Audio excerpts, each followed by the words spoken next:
Üstad İmam Hüseyn əleyhissalama əzadarlığın fəlsəfəsi və barəsindəki öz fikirlərinizi bəyan ediniz. Buyurun. Bismillahirrahmanirrahim. Quran-ı Kərimdə Allah Taala seçilmiş şəxsiyyətlər, ilahi şəxsiyyətlər yad etmişdilər. Məsum İmam əleyhissalamlar da elə bu səbəbdən İmam Hüseyn əleyhissalamın, Kərbəla şəhidlərinin yad edilməsinin barədə bir neçə yollardan istifadə etmişlər. Bu şəxsiyyətlərin yad edilməsi bu deməkdir ki, yəni onların şəxsi həyatı yox, onların məramı, onların getdiyi yol, onların hədəfi mühümdür. Həmçinin çox təkid etmişdilər ki, İmam Hüseyn əleyhissalamı ziyarət etmək. Ümumiyyətlə böyük şəxsiyyətləri, dahi şəxsiyyətləri ziyarət etmək tarixə baxsaq görərik ki, qədimdən indiyə qədər bu gözəl bir adət-ənənə həmişə davam edir. Və indi də davam edir.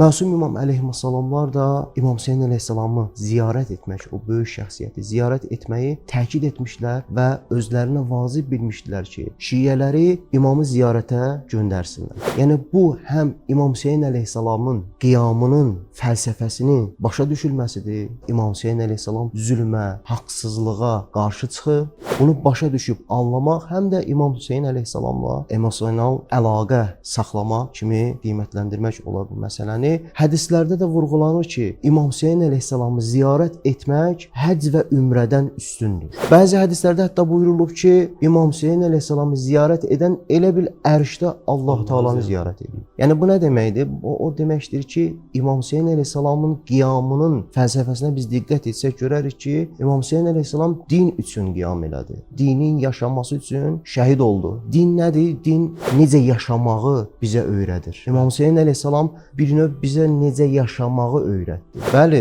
necə ölməyi də öyrətdi, amma yaşamağın yollarını da bizə göstərdi. Ona görə də İmam Hüseyn əleyhissalamı ziyarət etmək həcc və ümrədən üstündür. Nə üçün? Çünki o müqəddəs məram üçün İmam Hüseyn əleyhissalam getdi və öz canından keçdi. Hətta ailəsini də Kərbalaya apardı.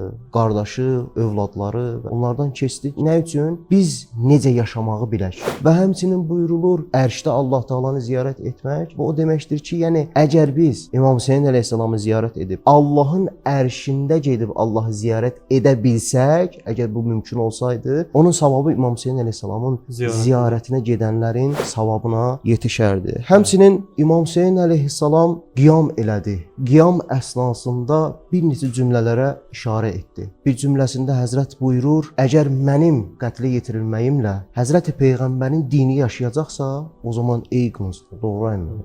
Yəni İmam Hüseyn əleyhissalam göstərir ki, dinin yaşaması üçün şəhid oldu. Kərbalada Həzrət buyurur, heyhat min nəzzillə. Zillət bizdən çox-çox uzaqdır. Bizə çatdırmaq istəyir ki, ey gələcək nəsil, zülmə boyun əyməyin, zalimlarla mübarizə aparın, zillətdən uzaq olun. Və yaxud da başqa bir Həzrətin kəlamını deyə bilərik ki, Həzrət buyurur, həl min nasirin yansurun. Bir kəs varmı ki, bizə kömək etsin? Sahabələri, övladı Həzrət Əbülfəzl Abbas əleyhissalamın Əl-Əkbərini vermişdi. Heç kim yox idi. Həzrət məgər kimdənsə kömək istəyirdi o vaxtı?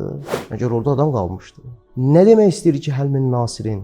Yəni ey gələcək nəsil, qurumaqda olan İslam ağacını yaddan çıxartmayın. Onu suluyun ki, o ağac yaşasın, qalsın. Yəni Həzrət bunu çatdırmaq istəyirdi ki, bizə, gələcək nəsilə, bizdən sonraki nəsillərə də ki, İslamın ağacının qurunmasına imkan verməyin. Biz də gərək dinin yaşaması üçün, şiəliyin yaşaması üçün səy göstərək, öz davranışımızla, öz əməllərimizlə şiəliyi ucaldaq və İmam Hüseyn əleyhissalamın da yolunu gedək inşallah. Təşəkkür edirəm sizə dəyərli məlumatlarınız üçün. Minnətdarlıq sözü veririk dəyərli Əhl-i Beyt məddahına. Buyurunuz.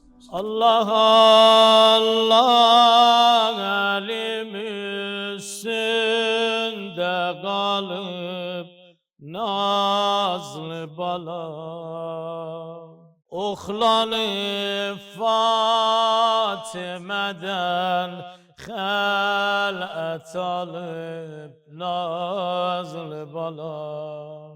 Bu qazından